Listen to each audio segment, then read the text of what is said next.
Salam bahagia. Pada kesempatan ini seperti biasa, di saat kami dalam proses pendinginan setelah olahraga pagi, jalan sehat, sepeda sehat di Stadion Maguwarjo, kami hendak sharing pengalaman kehidupan. Tema sharing kali ini adalah Tuhan Yesus Kristus datang ke dunia untuk orang-orang berdosa seperti saya. Bapak Ibu yang terkasih di dalam Tuhan Yesus Kristus, kiranya pada hari-hari ini Bapak Ibu senantiasa dalam kebahagiaan, dalam kasih Tuhan Yesus Kristus. Tadi malam di Yogyakarta hujan semalam suntuk hingga pagi. Kami tadi mau belanja di Pasar Tiban, ternyata juga tidak jualan. Yang biasa jualan di Pasar Tiban, yang jualan sayur mayur. Kemudian pulang, kemudian mencoba untuk ke stadion karena sudah terbiasa rutin kalau tidak olahraga pagi, tidak jalan sehat, tidak sepeda sehat, itu rasanya ada yang hilang. Akhirnya kami dan istri berangkat ke stadion, tapi ternyata masih gerimis juga. Akhirnya kami ke Prambanan, ke bebek Nyonya Suwarni Prambanan, beli bebek kesukaan anak saya yang sekarang juga sedang kembali ke Yogyakarta. Dalam perjalanan masih di tol di daerah Tegal Pekalongan, dua anak gadis saya dan cucu saya, sebenarnya kasihan, cewek semua, dan memang kondisi dilematis di saat sekarang kondisi pandemi COVID gelombang kedua, tapi di sisi lain ingin pulang karena Desemberan. Akhirnya 2 hari yang lalu tes swab dan puji Tuhan kondisi negatif, dan ini pakai kendaraan sendiri, bergantian nyetir mobil beserta cucu kami. Bertiga cewek semua, dan kami sungguh berdoa dan mengandalkan Tuhan. Kiranya Tuhan menjaga, melindungi, membentengi anak-anak kami, mendapatkan keselamatan, perlindungan, kesehatan, dijaga dari segala sakit penyakit dan halangan. Amin. Haleluya. Bapak Ibu Saudara yang terkasih di dalam Tuhan Yesus Kristus, tema yang tadi kami sebutkan, yang saya sebutkan, bahwa Tuhan Yesus Kristus datang ke dunia untuk orang-orang yang berdosa, khususnya seperti saya yang begitu banyak dosa. Karena semenjak manusia jatuh dalam dosa, memang manusia menjadi lemah.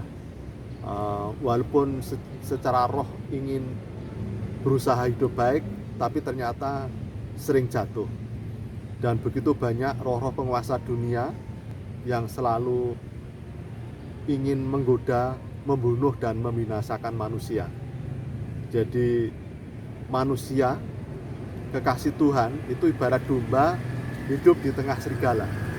Jadi anak-anak Tuhan yang hidup di dunia ini adalah bagikan domba di tengah serigala. Jadi sudah domba di tengah serigala.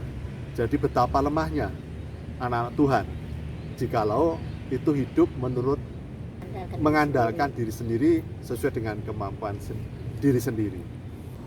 Karena saya selama ini juga sudah berusaha untuk berbuat baik, tapi juga banyak jatuhnya, dan itu ternyata juga bukan karena dari diri sendiri, tapi karena ikatan perjanjian di masa lalu, ikatan kutuk yang menyebabkan belenggu ikatan kutuk itu menurun ke dalam diri orang per orang yang kadang tidak disadari.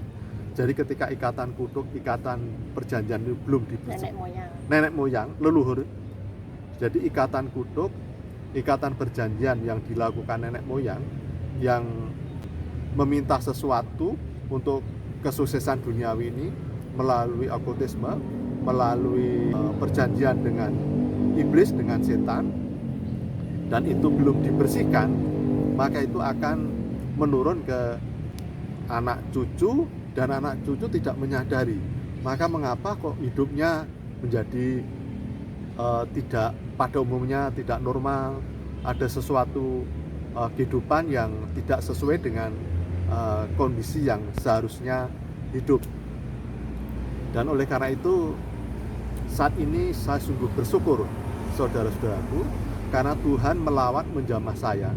Jadi saya sampai pensiun, hidup saya dalam kondisi yang fluktuatif, yang tidak jelas, tidak runtut, tidak terpola, tidak terstruktur.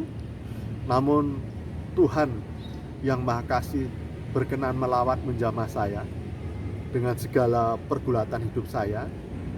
Dan saya menyadari begitu banyak dosa-dosa di masa lalu. Saat ini kadang-kadang saya terheran-heran, terkaget-kaget. Mengapa dulu saya kok bisa seperti itu? Sesuatu yang sebenarnya sederhana, tapi saya buat berliku-liku. Jalan yang sebenarnya enak diberikan Tuhan, tapi saya mengikuti jalan yang berliku-liku, jalan yang terjal, yang justru membuat hidup saya menjadi tidak mudah, hidup saya menjadi enggak jelas. Dan setelah Tuhan melawat saya menyadari sebenarnya Tuhan sudah memberikan berkat, jalan yang mudah yang harusnya saya lalui, tetapi Tuhan Maha Kasih bahwa apapun kesalahan dan dosa saya mengakuinya di hadapan Tuhan, saya bertobat dan mohon ampun kepada Tuhan. Dan saat ini saya tidak ingin melihat masa lalu, tidak melihat apa yang sudah terjadi di dalam hidup saya, di dalam hidup saya di masa lalu. Tapi mulai hari ini saya ingin hidup dalam jalan Tuhan, taat dan setia kepada Tuhan bersama istri saya yang senantiasa setia dalam duka suka saya. Di saat saya jatuh, di saat terpuruk, istri saya selalu setia mendampingi saya. Dan itulah saat ini saya sungguh dapat merasakan indahnya hidup ini, dapat merasakan kebahagiaan, dapat merasakan kasih Tuhan, karena Tuhan yang melawat saya, karena Tuhan yang mengasihi saya, bukan karena kebaikan-kebaikan saya, karena saya sungguh sudah berdosa di hadapan Tuhan, namun karena kasih Tuhan, Tuhan melawat hidup saya. Dan saat ini sungguh saya dapat merasakan kebahagiaan yang sejati, dapat merasakan damai sukacita surgawi. Padahal saya begitu banyak pergulatan hidup saya mengalami sakit penyakit kronis, ada yang pernah saya sampaikan, ada serangan jantung, ada tumor, ada operasi batu ginjal, operasi potong usus, dan alergi, sesak napas. Tetapi ternyata Tuhan Yesus Kristus tidak pernah berubah dari dulu, sekarang, dan selama-lamanya. Tuhan telah memberikan mukjizat bagi saya. Selain kesembuhan ragawi, kesembuhan batiniah juga, psikologis, gangguan kejiwaan saya, gangguan mental saya. Karena saya selain sakit fisik juga sakit psikologis, sakit psikis, sakit rohani juga. Jadi tiga-tiganya sakit saya, saudara-saudaraku. Tapi oleh Tuhan telah menjamah, melawat, menyembuhkan saya, menyembuhkan fisik saya, menyembuhkan psikis saya, menyembuhkan rohani saya.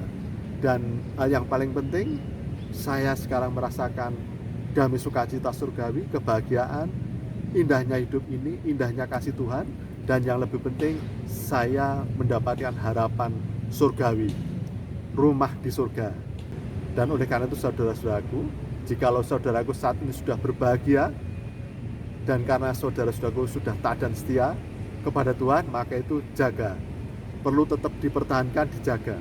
Karena hanya dengan ketaatan dan kesetiaan kepada Tuhan, hanya dengan kerendahan hati, hanya dengan hidup dalam buah roh, maka hidup saudara-saudaraku akan senantiasa dalam perlindungan kasih Tuhan.